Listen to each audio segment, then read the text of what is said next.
Merhaba arkadaşlar. Bugün sizinle birlikte şu daha önce birlikte ördüğümüz bu saç bandanası ve bu saç bandını birleştirebileceğimiz bir bandana öreceğiz. Bunun için ben yine koton ip kullanıyorum. İpimizle alakalı bilgileri şu şekilde sizinle paylaşayım. 50 gramı 165 metre, %55 pamuk, %45 de akrilik bir ip. Tığ olarak ben 3,5 milimetre tığ kullanıyorum. Benimkisinin numarası gitti ama 3,5 milimetre bir tığ, bunu bilin. Şimdi 4 zincirle başlayalım. 1, 2, 3, 4 zincir çekelim.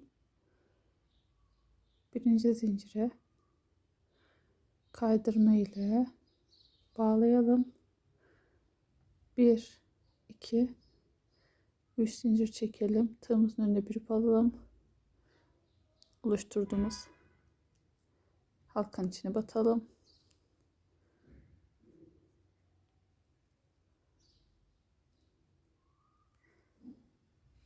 Bir, iki, üç zincir çekelim. Halkanın içerisine bir kere daha batalım.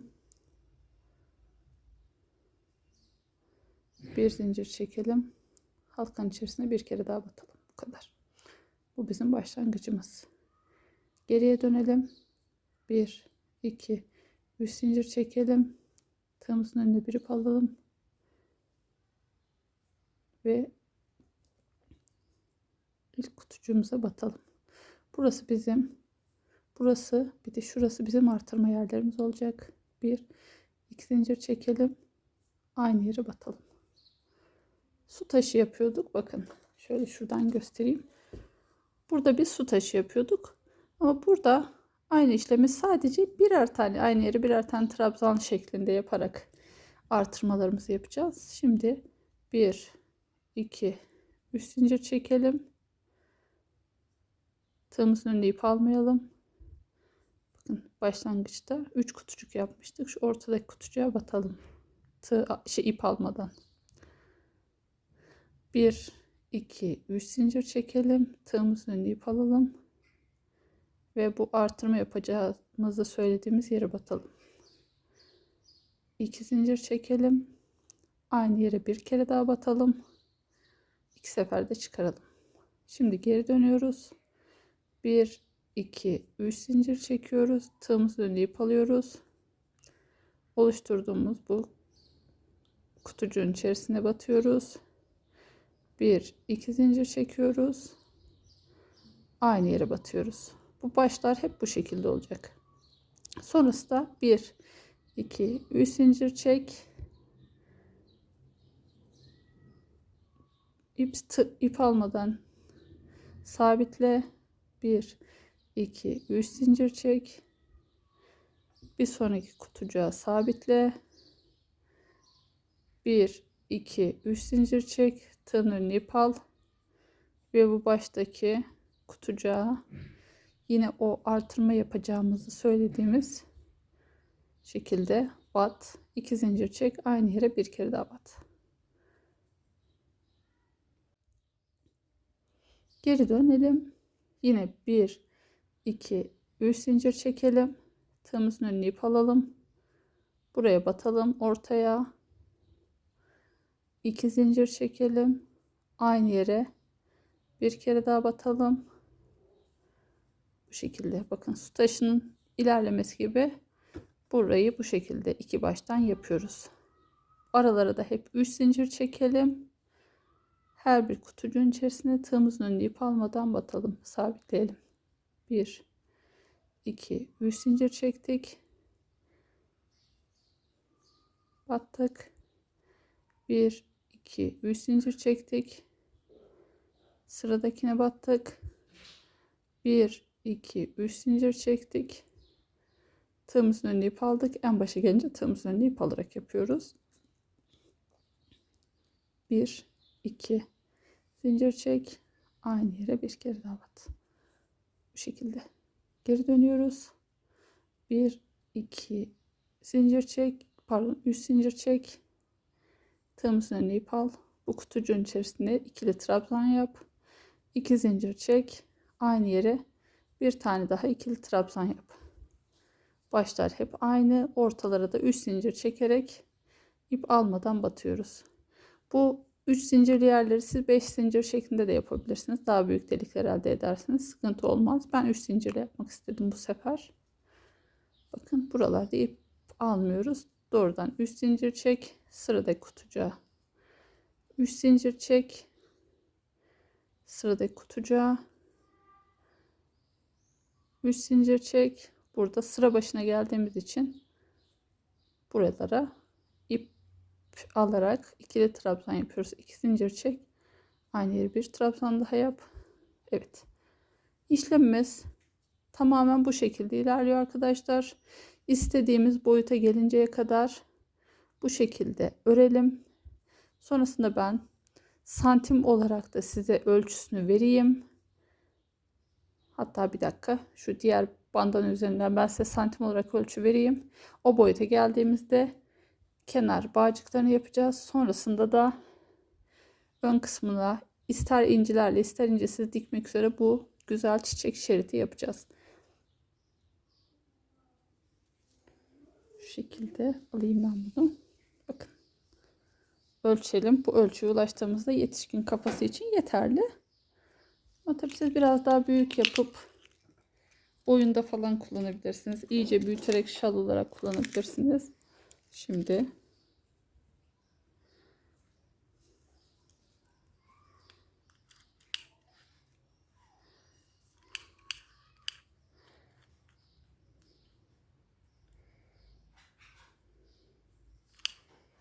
yaklaşık 48 santim biraz gerdirerek yaptım. Yani aslında 42-48 santim arası olabilir. Dediğim gibi yapacağınız ölçüye göre çocuklar için biraz daha kısa yaparsınız. Yaklaşık 42-48 santim arası oluncaya kadar aynı işlemi yapalım hanımlar. Bu şekilde sonrasında bağcıklarını ve o muhteşem çiçekli şeridi yapalım ve montemize edelim. Size söylediğim gibi devam ediyorum. Şurayı tekrardan yapalım isterseniz. Şöyle. Sıra sonunda ne yapıyoruz dedik? 1, 2, 3 zincir çekiyoruz. Tığımızın önüne ip alıyoruz. Bu artırma yaptığımızı söylediğim yere batıyoruz. 1, 2 zincir çekiyoruz. Aynı yere batıyoruz. Sonra aralarda hep 1, 2, 3 zincir çekiyoruz. İp atmadan batıyoruz.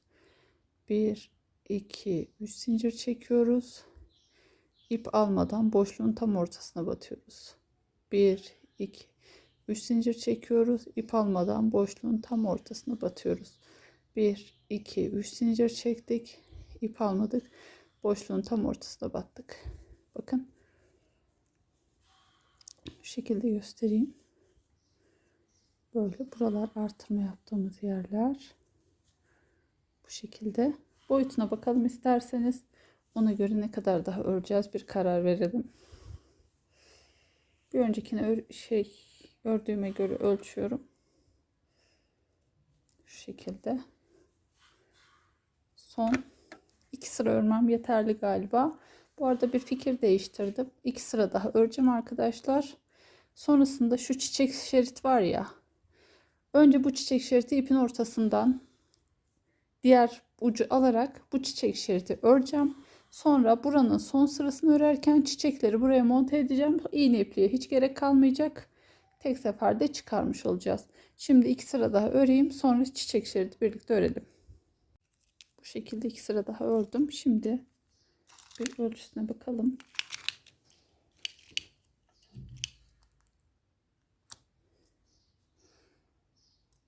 ...42 santim.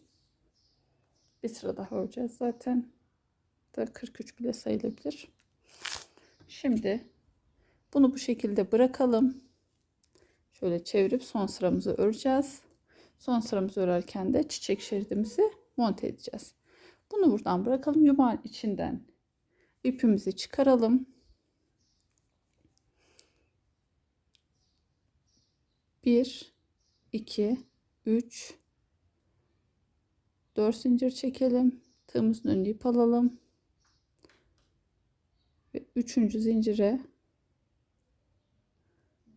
bir ikili trabzan yapalım.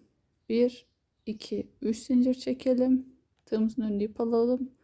Burada şimdi bir boşluk oluşturduk. Oraya çiçeğimizi oluşturalım. 2 3. Tığımızın önüne bir ip alıyoruz.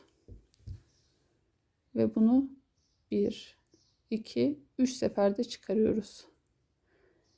1 2 3 zincir çekiyoruz. İkili trabzan yaptık. 2 tane buraya boşluğun içerisine sabitliyoruz. 1 2 3 zincir çekiyoruz. Tığımızın önüne ip alıyoruz. Yine kutucuğun içerisine ikinci çiçek yaprağımızı yapacağız. 1 2 3 seferde çıkardık. Tığımızın önüne bir ip aldık. 1 2 3 seferde çıkardık. 1 2 3 zincir çektik. Boşluğa sabitledik. 1 2 3 zincir çekiyoruz. Şu ipi de şurada yok edelim. Tığımızın önüne ip alıyoruz. Boşluğa trabzanımızı yapıyoruz. Bir ip alıp 3 seferde çıkarıyoruz. Tığımızın önüne bir ip aldık. 1 2 3 seferde çıkardık. 1 2 3 zincir çektik ve sabitledik. 1 2 3 zincir çekiyoruz. Aynı işlemi tekrarlıyoruz.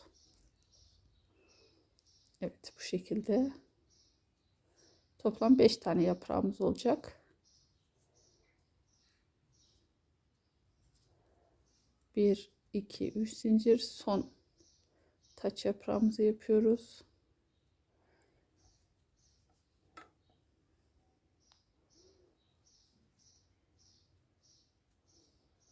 Bir 2 3 zincir çektik ve son yaprağımızı da sabitledik. Çiçeğimiz bu şekilde tamam. Şimdi 1 2 3 4 zincir çekiyoruz. 4 zincir çekiyoruz. Tığımızın önünde bir ip alıyoruz ve 3. zincire batıyoruz. Trabzan yapıyoruz. Burası yine bizim çiçeği oluşturacağımız boşluğumuz oldu. 1 2 3 zincir çekelim. Tığımızın önüne bir ip alalım.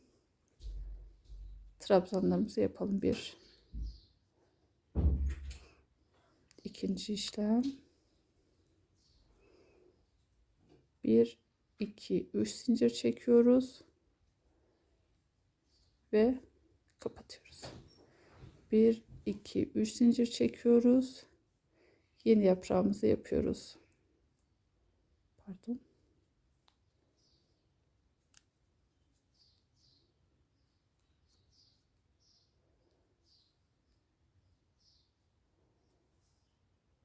Bir, iki, üç zincir çektik.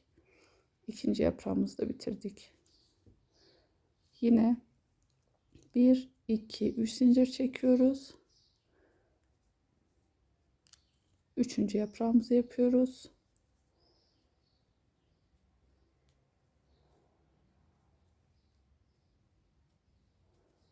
Üç zincir çekip üçüncü yaprağı bitiriyoruz. 1 2 3 zincir çek, tığın önüne bir ip al.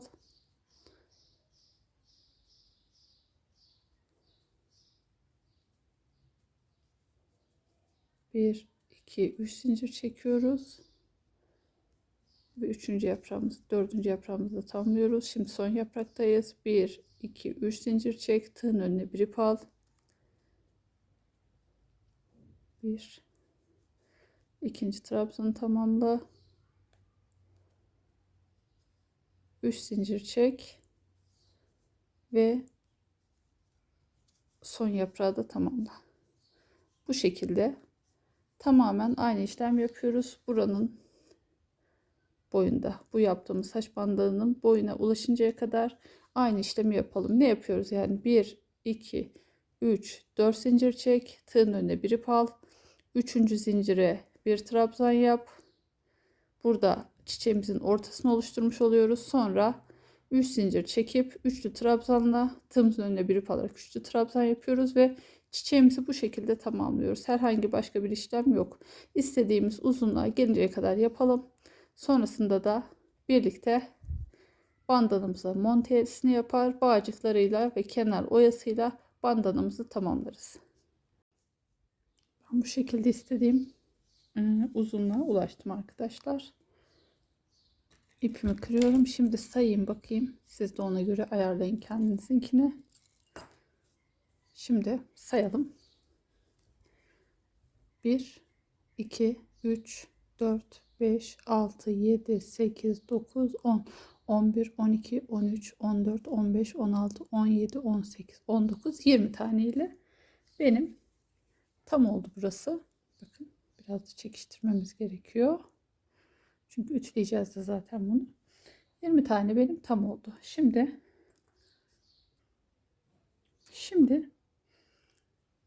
ilmek işaretleyicisiyle böyle birkaç yere sabitleyelim isterseniz.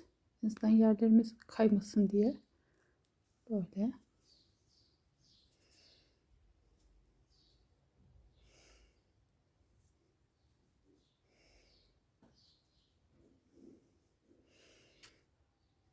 Bir tane buraya takalım.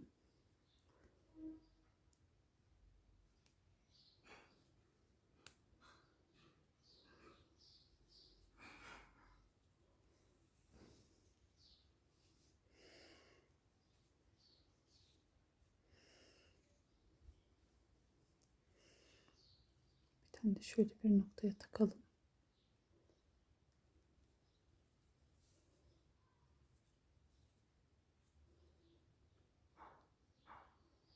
Ördükçe bunları çıkarız. Şimdi sıra başında normal trabzanımızı yapalım.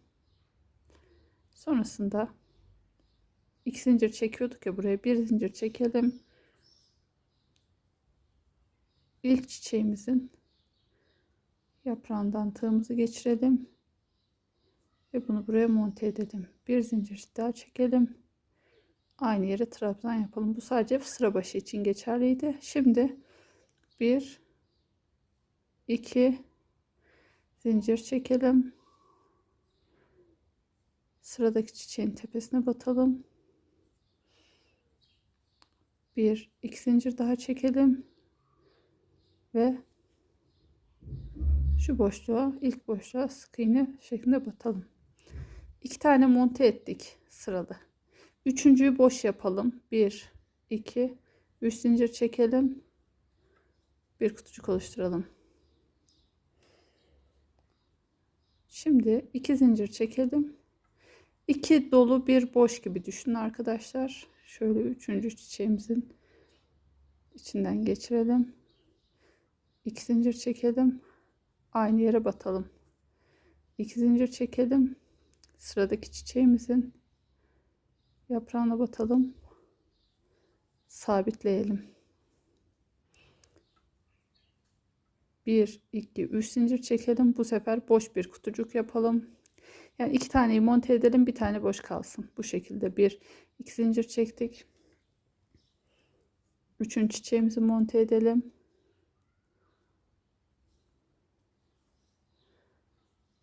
İki zincir çekelim. Bağlayalım. 1, 2 zincir çektik. Bu boşluktu. Burada boşluk değil. 2 boş, pardon 2 dolu, bir boş gibi düşünün. 1, 2 zincir çekiyoruz. Sıradaki kutucuğa batıyoruz. 1, 2, 3 zincir çektik. Bu sefer boş bir kutucuk oluşturuyoruz. 1, 2 zincir çekiyoruz. Bu sefer de ard arda 2 kutucuk da çiçeğe bağlıyoruz.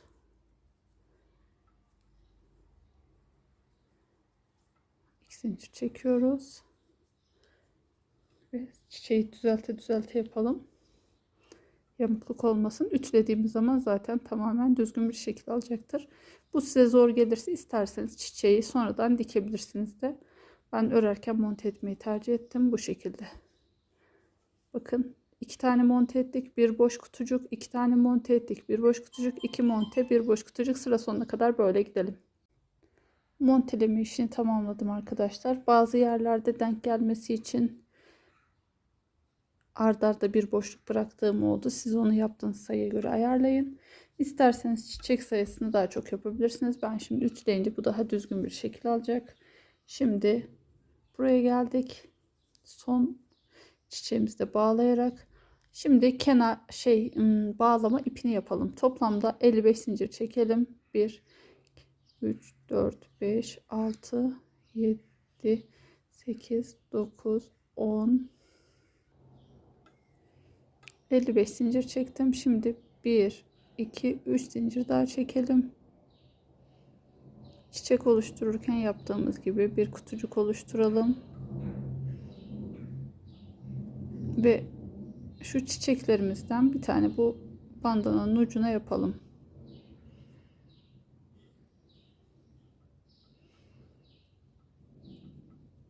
Üç zincir çekiyoruz.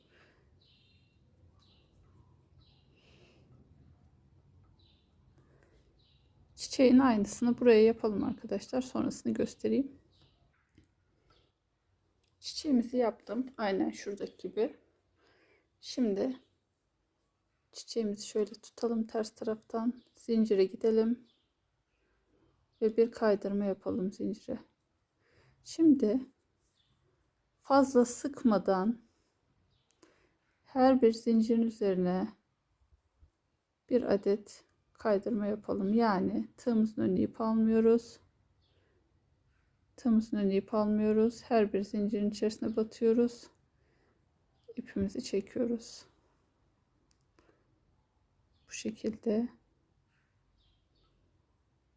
Birinci zincirimize kadar aynı işlemi yapalım. Bu şekilde bakın tığımızın önüne ip almıyoruz.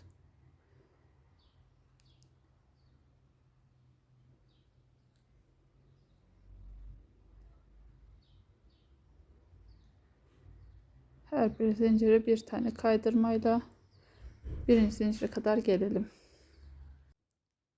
Tüm kaydırmaları yaptım. Son kaydırmayı yaptıktan sonra sıra başına geldim.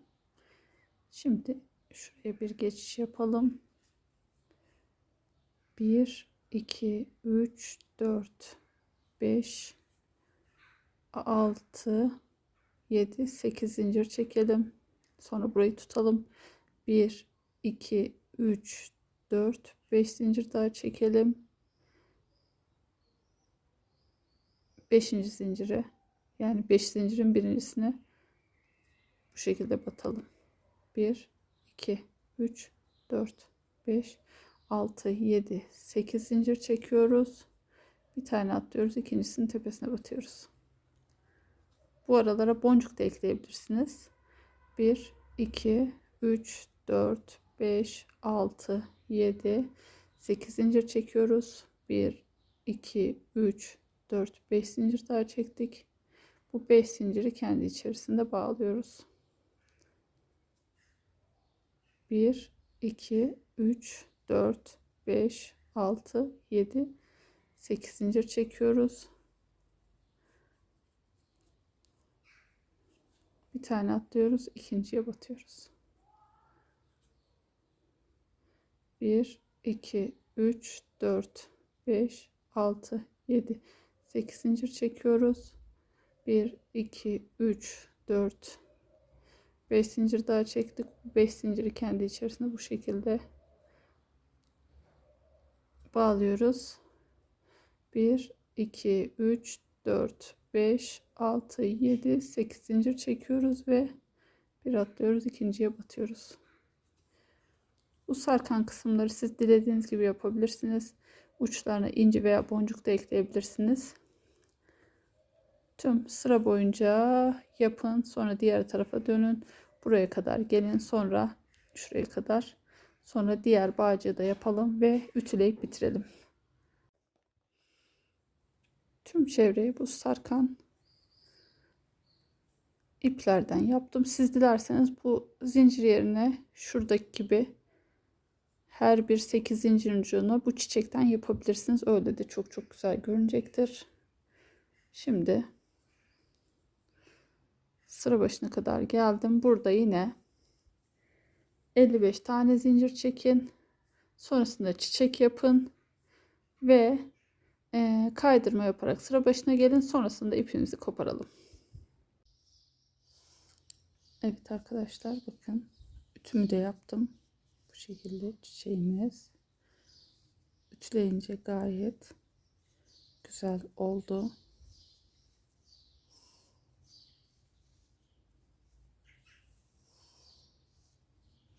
Kenar oyamız bu şekilde. Dediğim gibi şu kenar oyalarını siz dilerseniz şu şekilde çiçek çiçek yapabilirsiniz. Ben böyle tercih ettim.